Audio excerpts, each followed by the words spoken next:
Hey, everybody, it's your old pal, Ken, aka Sleeves Grinder. I have a podcast. It's called the Heavy Leather Record Club. Same name, same title as this channel. And I'd love for you to check it out. We talk about all things vinyl over there. We talk about new releases and new arrivals, all that kind of stuff. A lot of the Gang Movies About Girls show is there, and I think you'd really enjoy it. So please check it out. There's a link in the description.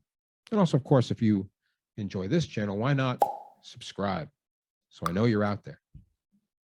All right, I'm going to talk to you about some new records that I have acquired that I think are of interest and that I think you'll enjoy. So I'm going to break it up into a few segments. Let's just get right to it. Now, this first record, weird one for sure. Picked it up at Village Vinyl in Brookline just because it looked interesting. And it's definitely an interesting listen. So there's this guy, Paul Major, has a book. I forget the name of the book. I'll probably put the title down right here because I'll look it up later. But it's really good, and it's about he's a record collector, and his forte is really obscure, private press, psychedelic, hard rock, prog, that kind of stuff, which is like really the meat of hardcore record collecting. That's the stuff. That's the heavy hitter stuff. By the way, if you like heavy hitter stuff, I suggest you check out the Noble Records channel.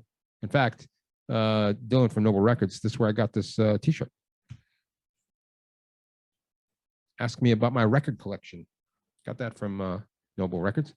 And he is as far as modern record collectors go, if you ask me, he's the heaviest hitter of them all. So if you like that kind of stuff, check him out.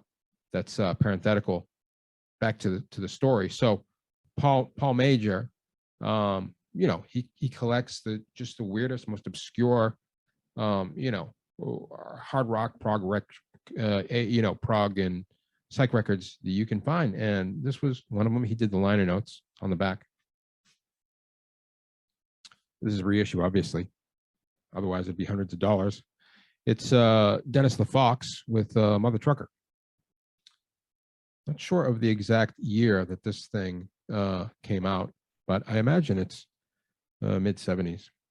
Anyway, this guy, Dennis the Fox, Dennis Calderola, is this cat from Seattle who was basically, he wanted to, he's a songwriter.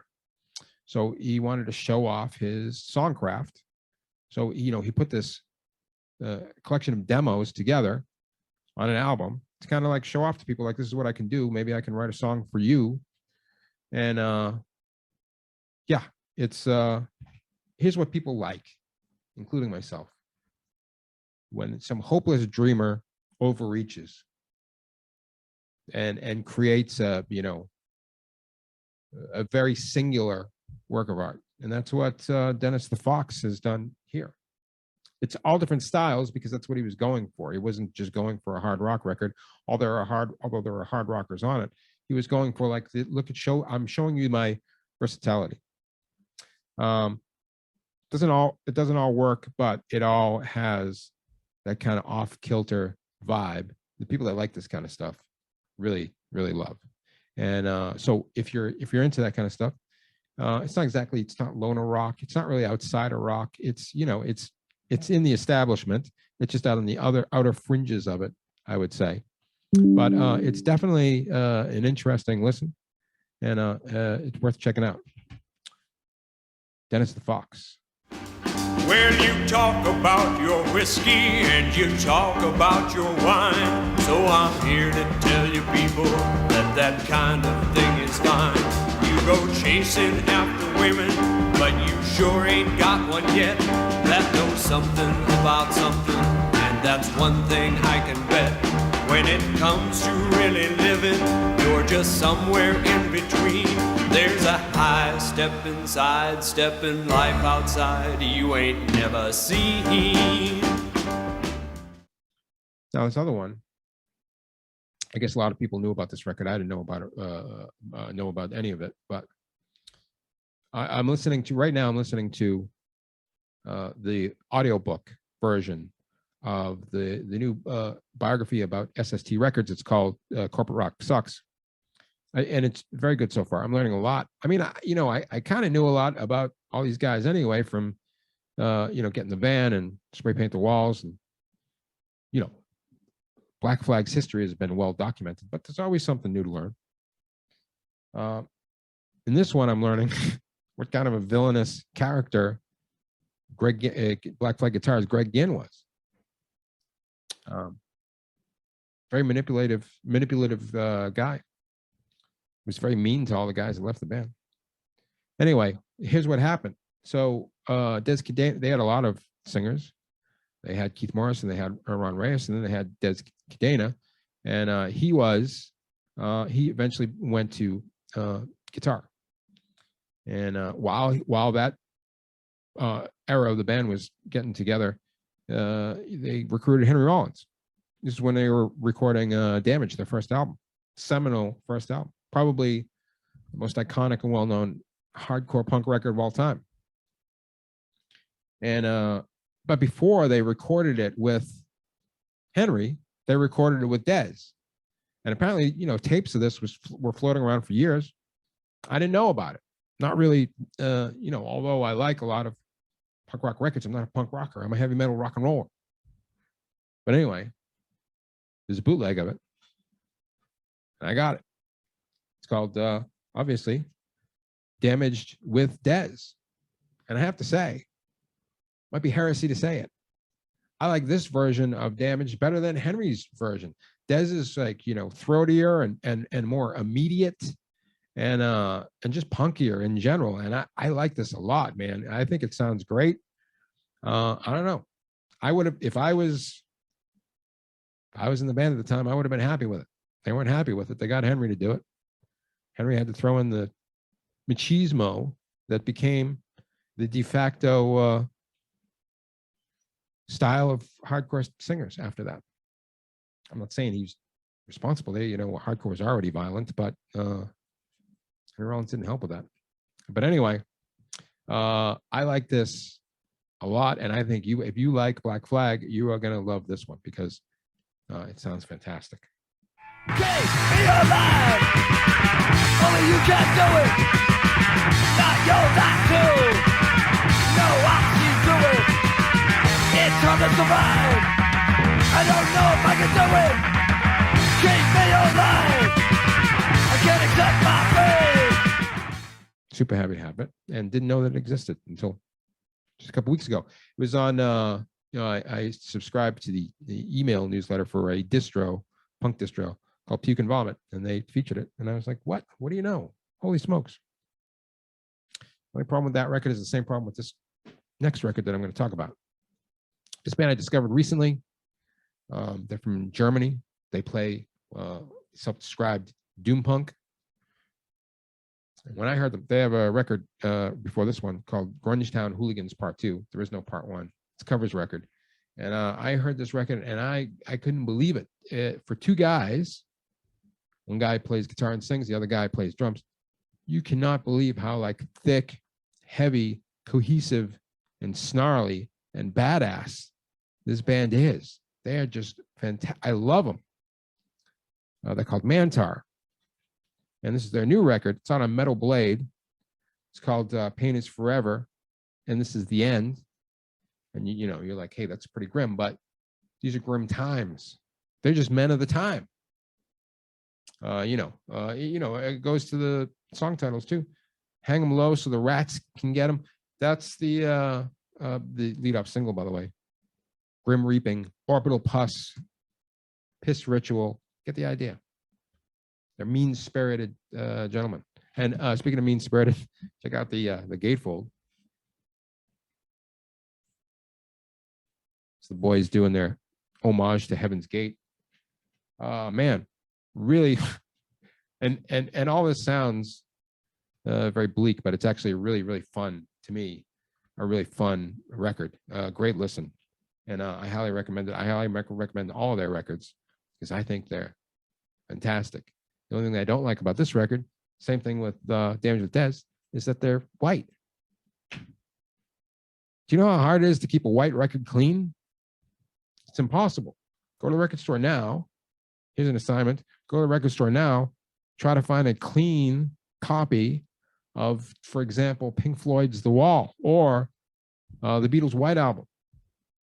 It's impossible. They get scuffed up and dirty and dusty, and they look terrible. So, pick any other color, please. But so they're white records. Bummer. But otherwise, really great. No need to suppose you can just put them in plastic now. These next two records, I was at my buddy Jake's house, Jake Treese, aka Jakey Pickles, or as he's known here on the show when he pops in as Graveyard Jake, because he lives next to a graveyard down in downtown Salem. He played these records for me, loved them, so I picked them up myself. They are called 2 volumes. They're called Knuckle Girls. They're both they're bootlegs, but it's like a lot of these kind of records. It's some dude with some crate digger with a great collection decides to put out records of his favorite tracks.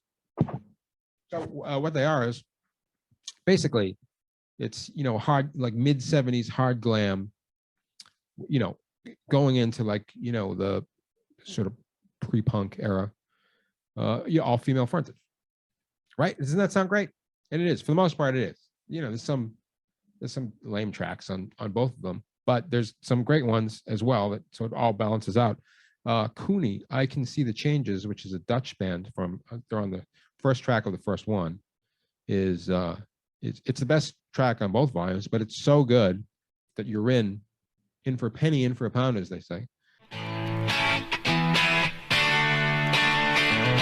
As you sit on down and you stick up a frown and a cigarette, but you can't come around cause it's got you so down, or you just can't forget that kid round the block's giving you such a shock when he threatened to stone you to death. Oh, I can see the changes in time. Let's rearrange this now. It isn't only inside your head. I remember days that we did it better ways, and we forget about the things that we... The only bummer is with the Knuckle Girls so far is that they don't have any liner notes. It's, you hear all these compelling tracks of bands that you've never heard before in your life. Obviously, you want to know who they are, where they came from, where they went. All that stuff would be great. You do not get any of that here. And unlike, like the Brown Acid comps where, they look all these people up, find them so that they can pay them. These are obviously bootlegs. That's not what happened here.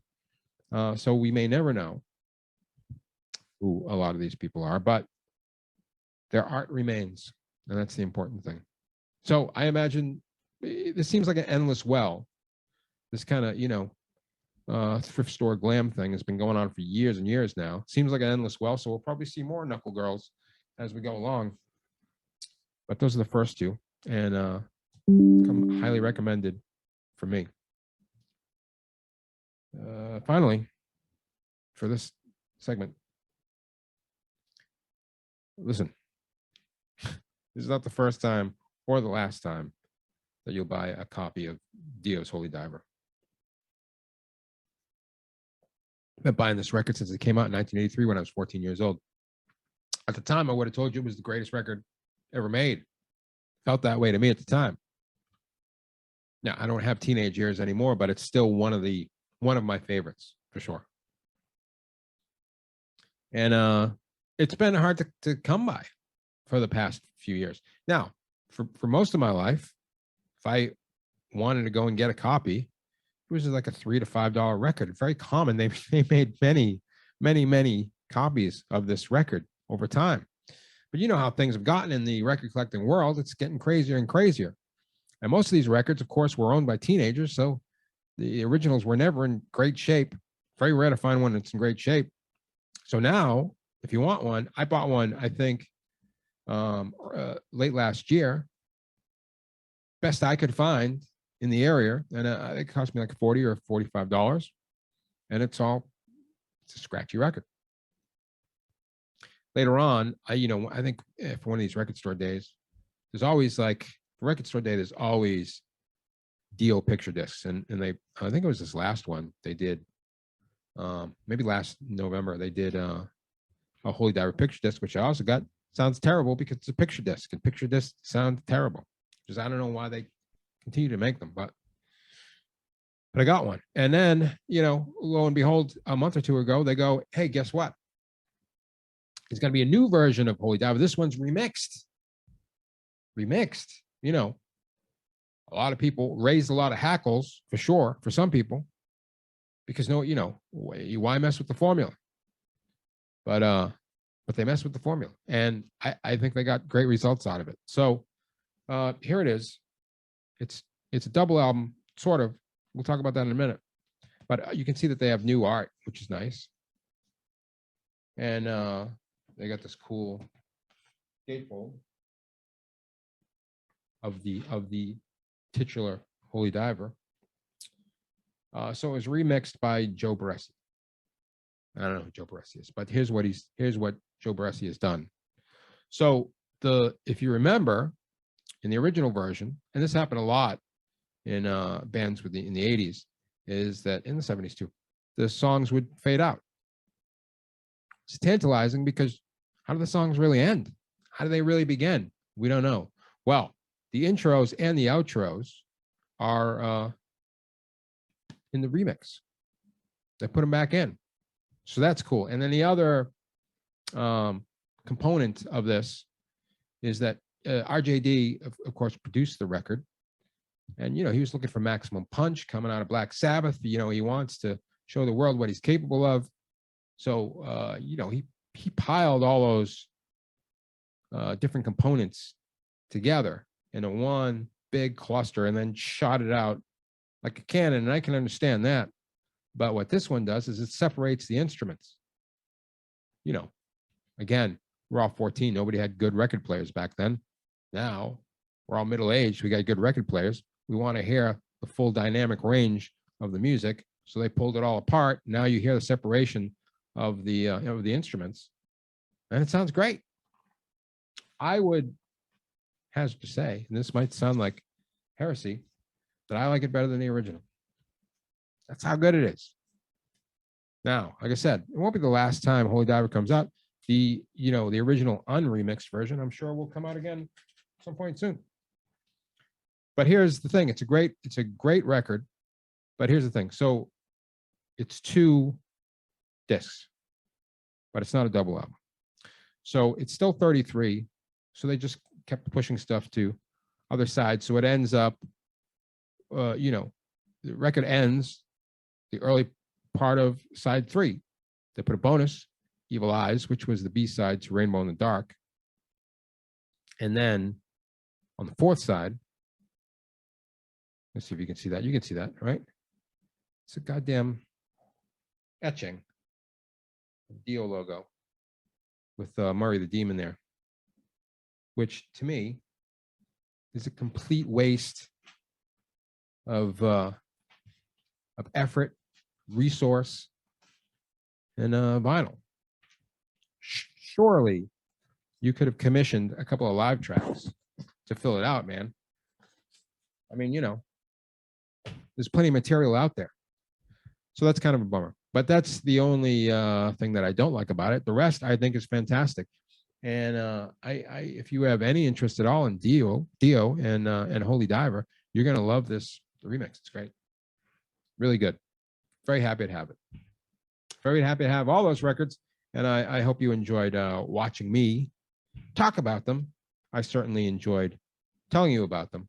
If you have stuff you want to tell me about, that'd be great. You can do so in the comments. Would love that. All right, everybody. I'm going to let you go. I'll be back with some other stuff soon. But in the meantime, please check out the Heavy Leather Record Club podcast. I think you'll enjoy it. And until then, as always, stay rock.